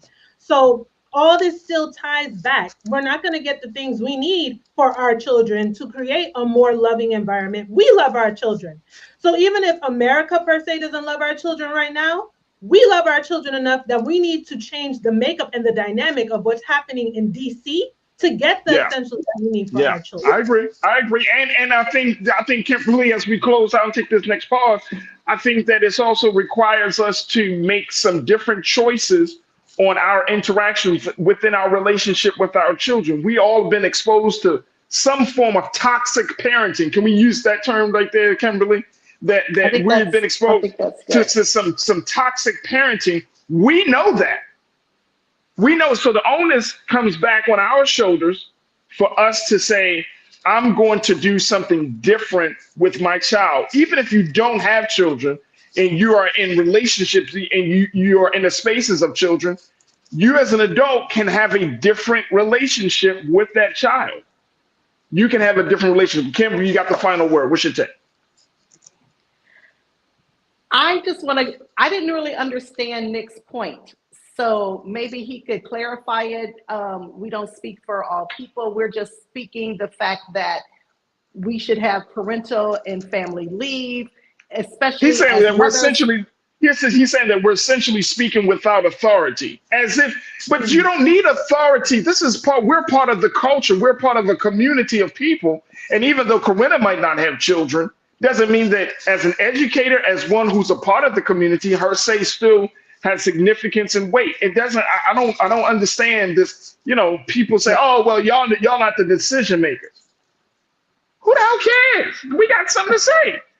Exactly, and we're sharing our thoughts. And the reality is, when a woman has a child, she does need time off from work. I am a woman. I have had 2 children. I've birthed 2 children. I did need time off for work. That's the reality.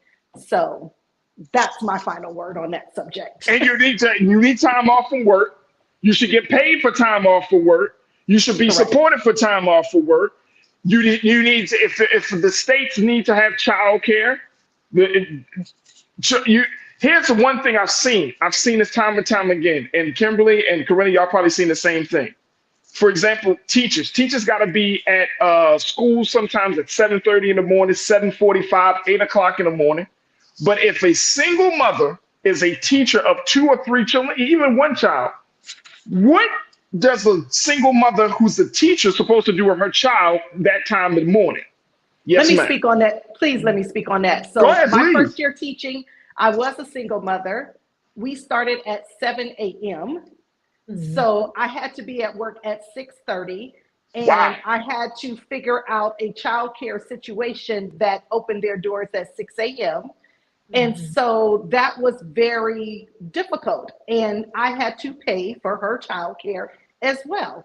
So when we talk about these things, we are speaking from a place of either personal experience, or this is our experience as educators, as people who are in this community. So what we say does have value. So yes, I had to be at work at 7 a.m.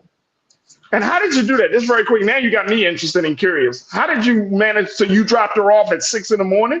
I had to drop her off at the daycare at 6 in the morning. So I was able to find a daycare that opened up early, that opened at 6 in the morning. And then, but there were a number of times, I'm not even going to lie, there were a number of times that I was late because trying to, get her to daycare and get to school.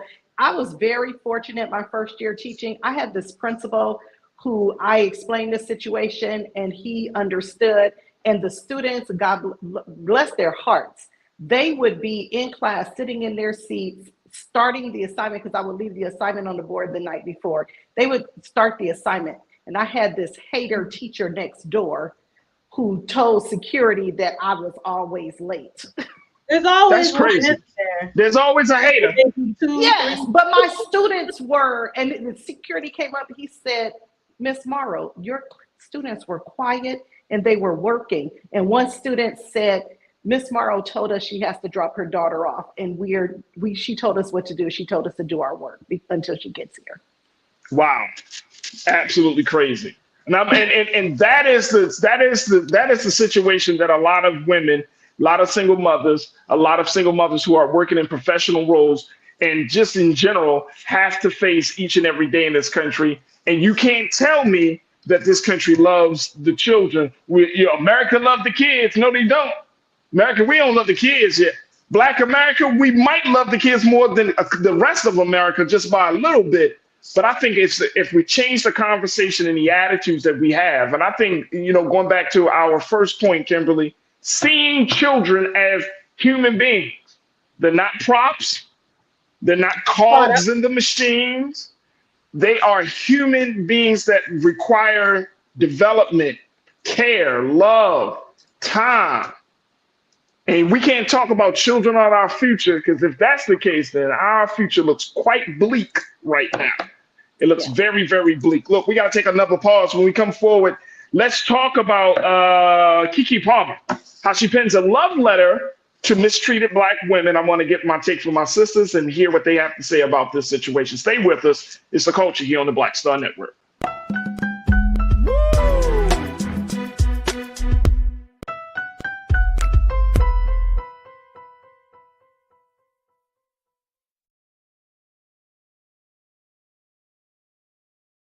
Black Star Network is here. Oh, no punch! I'm real revolutionary right now. Thank you for being the voice of Black America. All momentum we have now, we have to keep this going. The video looks phenomenal. See, there's a difference between Black Star Network and Black-owned media and something like CNN. You can't be Black-owned media and be scared. It's time to be smart. Bring your eyeballs home. You dig?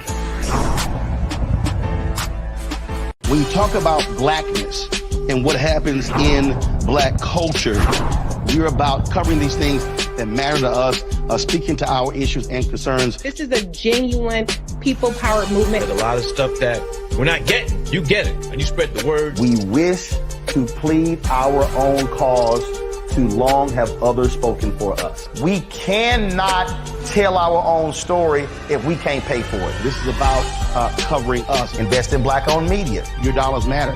We don't have to keep asking them to cover our stuff. So please support us in what we do, folks. We want to hit 2,000 people, $50 this month, raise $100,000. We're behind 100,000, so we want to hit that. Y'all money makes this possible. Checks and money orders go to P.O. Box 57196, Washington, D.C. 20037-0196. The Cash App is $RM Unfiltered. PayPal is R Martin Unfiltered. Venmo is RM Unfiltered.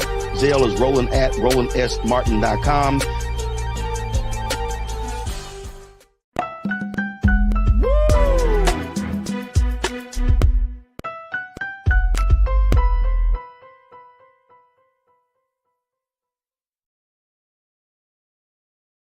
All right, folks, welcome back to The Culture here on the Black Star Network. I'm your host, Farajii Muhammad, joined by Corinna Denise and my sister, Kimberly Morrow. And I want to kind of get your take, sisters, on an IG post that Kiki Palmer had pinned for mistreated Black women. She took to her Instagram to share an empowering message about the importance of loving yourself even when others can't or they choose not to. I want to share with you what Kiki had to say in this post. Let's put up that first quote, please, Lise. Thank you. When she posted, "How can I hate Black women when I date them?" This is the question that she said that men, Black men who date Black women will ask. She said, very easily, actually. So glad you asked the question. It's very easy to date someone you don't respect when you're looking for ways to feel better about yourself. She said, even if you are less successful than said woman, there is still a history of propaganda that tells you you will always be better than she is. This is based off of racial oppression and gender oppression. You may think you have created a win-win scenario for yourself to finally be better than someone. This is when the one-sided competition begins. Wow. Wow. This is something. Now, we know that Kiki Palmer, multi-hyphenated, she is an actress, she's a producer, she's a singer, she's doing all of these things, but her love life has been very, very rocky, especially when her baby's father, Mr. Darius Jackson, went on social media a few months ago and he tried to embarrass her by talking about the dress she wore to an Usher concert and saying, "You're a mom, though." And how that opened the door for a lot of people to chime in.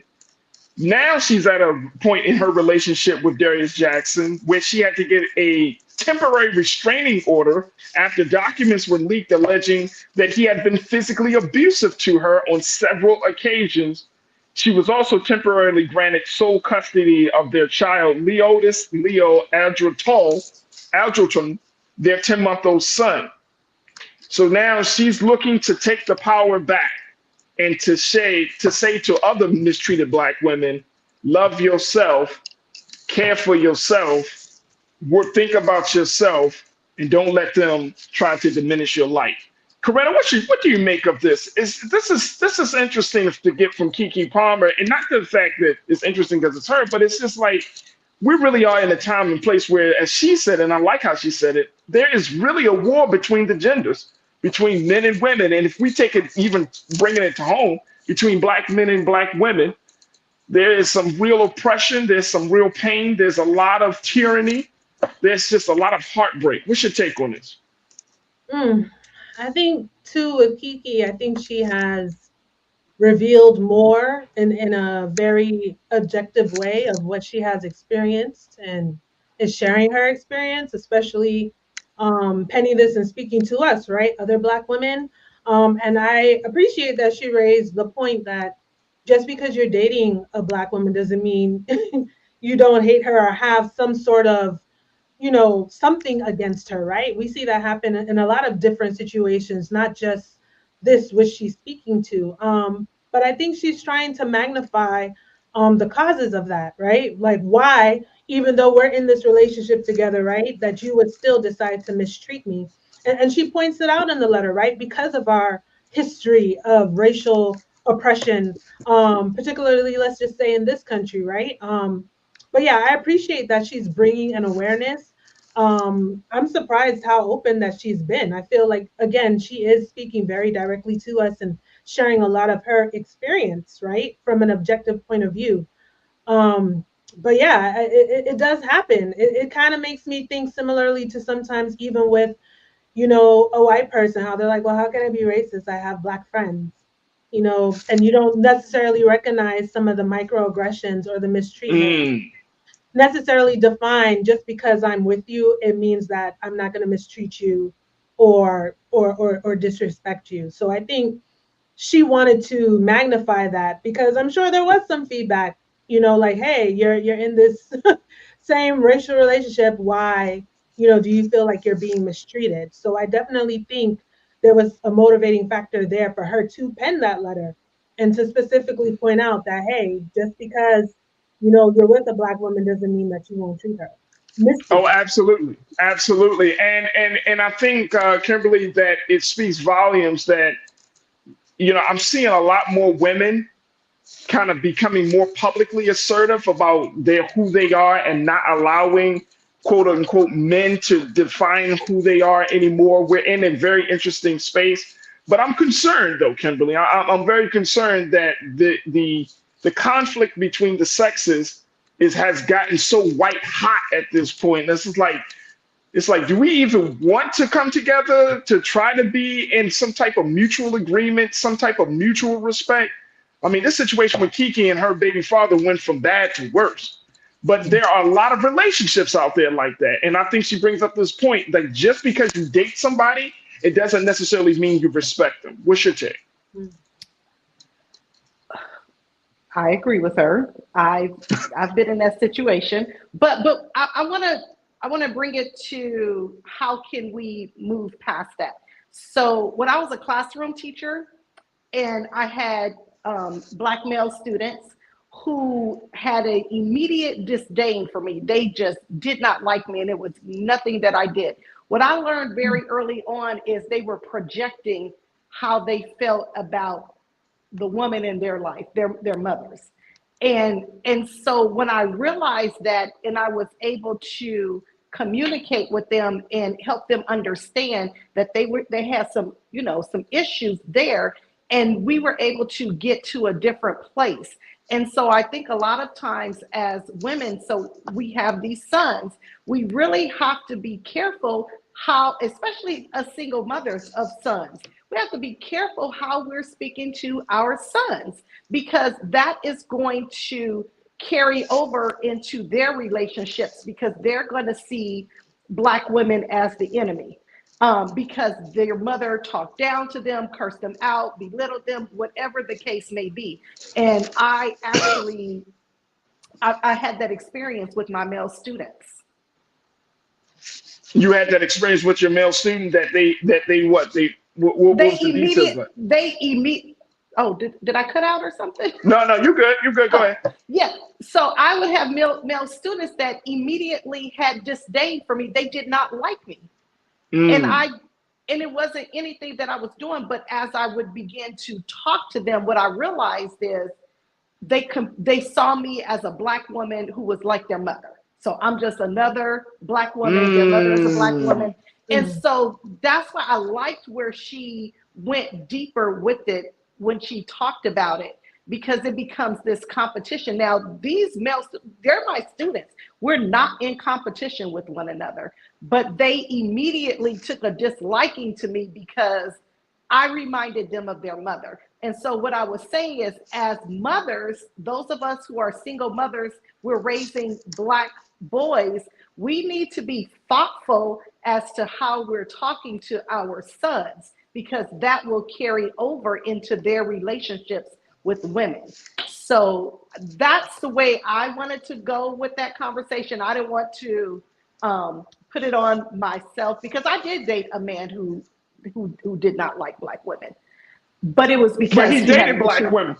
So yeah, wait a minute, he dated a Black woman even though he did not like Black women. Well, it is similar to what Kiki's experience was. He didn't know he didn't like Black women, Farajii. He thought he loved Black women, but the way he treated Black women, it was in response to he did not have a good relationship with his mother.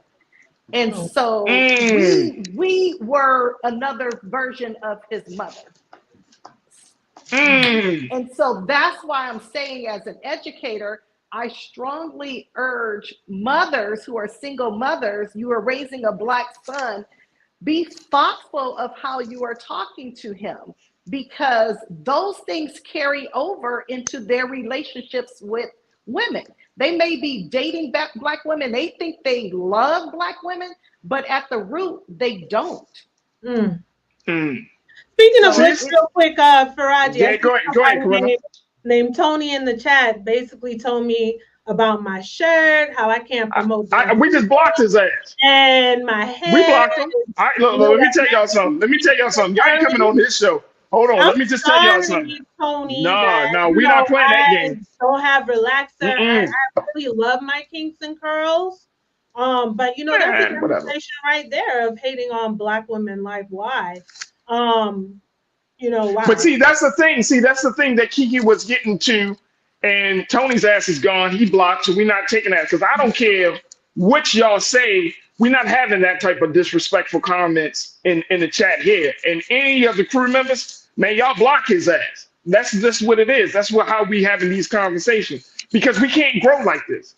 If we want to continue to hold women down, if we want to continue to crap on men that are striving to grow out and to grow into a better understanding of themselves and understanding of women, then I can't deal with misogyny. I can't deal with this patriarchal bullshit that we hear from dudes like, man, what about it? Like, man, shut the hell up, bro.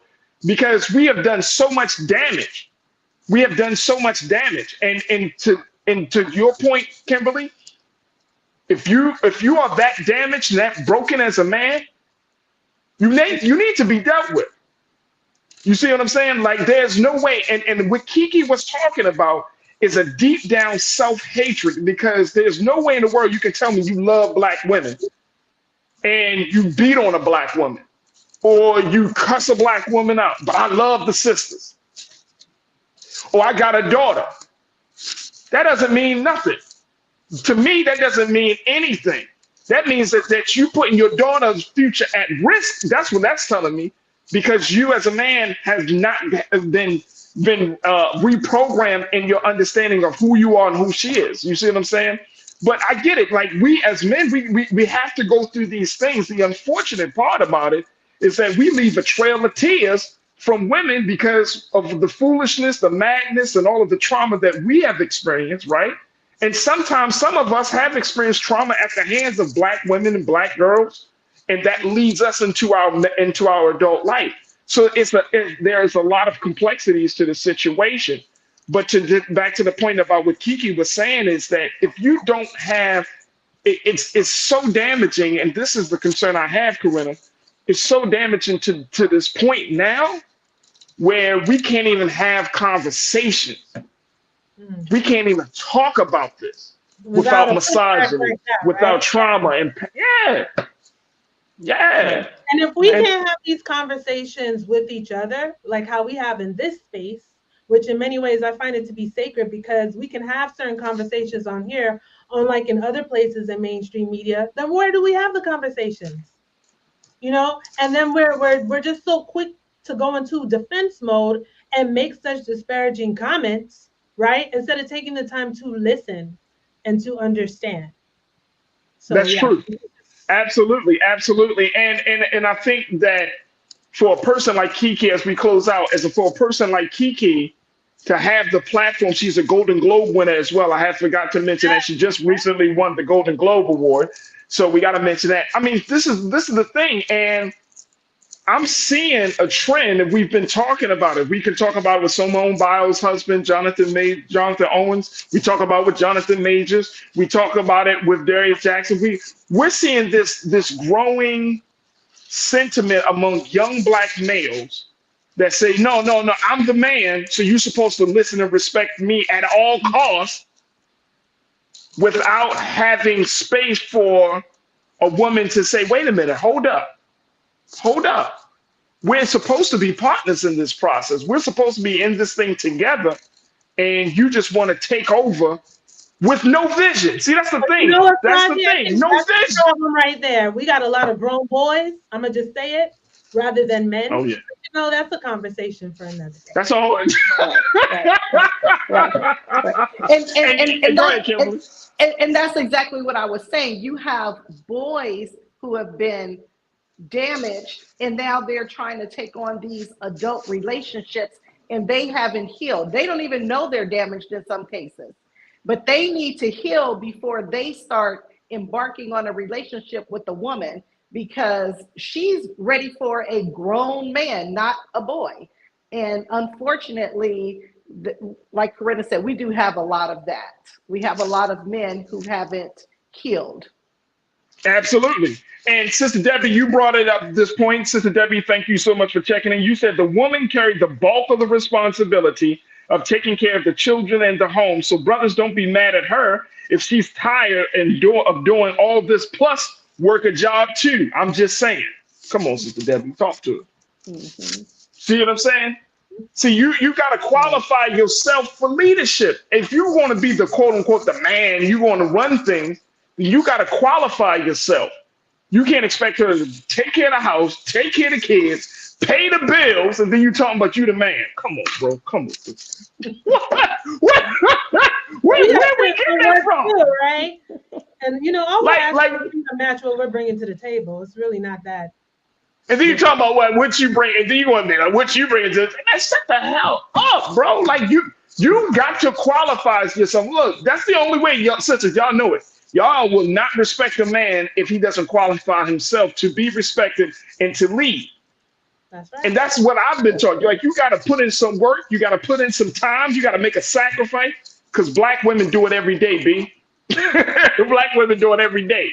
And we gotta change the narrative and the conversations about this. And I know some of the brothers in here, they're probably like, man, you sound like, man, whatever. I don't care.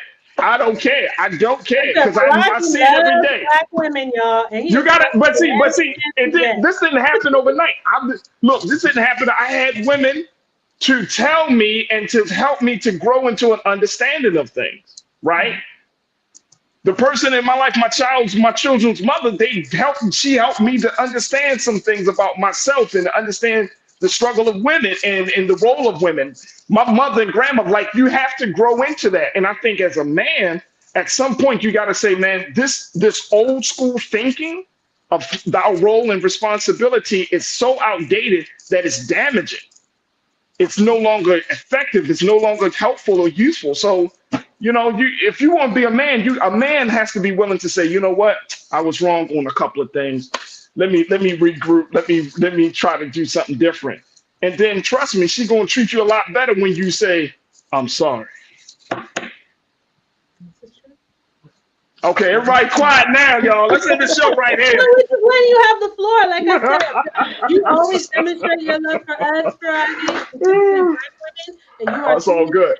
For that, okay? It's all good. It's all good. Look, Corinna, Denise, Kimberly Morrow, I appreciate y'all so much, sisters, for joining me each and every Friday. I'm always looking forward to the conversation. Corinna, how can folks find you? Talk to us. Feel free to follow me at Ren_Ren84 on IG. And I always want to throw in the scholarship plug. Get paid to go to college. We are sharing information and wealth of knowledge how to get scholarships. There it is right there. Make sure y'all follow Ren on social media. She always doing something, posting something. She be coming up with pictures that some of y'all say, oh, she look like this, but then she posts a picture. You're like, damn, Corinna, where you? Right? Where you coming? Oh, damn. There it is. Kimberly, talk to us. How can people follow you and your work? You can follow me on Instagram at Kimberly A. Morrow. Okay, I'm just getting started on this, so you know. Oh my God! Bear with me. Kimberly, we're gonna need you to step up in 2024. I got to step up my game on IG. I do. Or you can go to my website, kimaymorrow.com. Absolutely. There it is, man. Dynamic sisters doing some great work, working in the spaces of education and empowerment for our peoples. Kimberly Morrow, thank you. Corinna, Denise, thank you for being so good for the culture. God willing, we'll see each other next week. Have a great weekend. And you too. Have a great weekend. All right, folks, that's going to do it for us. We got to head on out. But I truly appreciate each and every one of you for being a part of the conversation. Big shout out to the X crew. Big shout out to the Facebook crew. And, of course, big shout out to the YouTube crew. And we're going to just continue to have these discussions. Look, we got a long weekend. Dr. King is going to be celebrated. Take the time to not only reflect on what the great life and legacy of Dr. King, but put in some work. Volunteer. Go out to some part of your city and do some work. Connect with your neighbors. But let's start doing the work to use what Dr. King laid down as the foundation, and let's put it into practice. So big shout out to Dr. King. And of course, we're going to be having a show on Dr. King Day as we celebrate the great life and legacy of our dear beloved leader and brother. And I look forward to reconnecting with you then. But folks, make sure y'all stick around. 6 p.m. Eastern Standard Time, Roland Martin Unfiltered. As always, never be afraid to challenge what's wrong. Stand for what's right while being yourself in the process. God willing, we'll talk on Monday for another exciting edition of The Culture right here, only here, exclusively here on the Black Star Network. Have a great evening. Talk to you soon. Peace.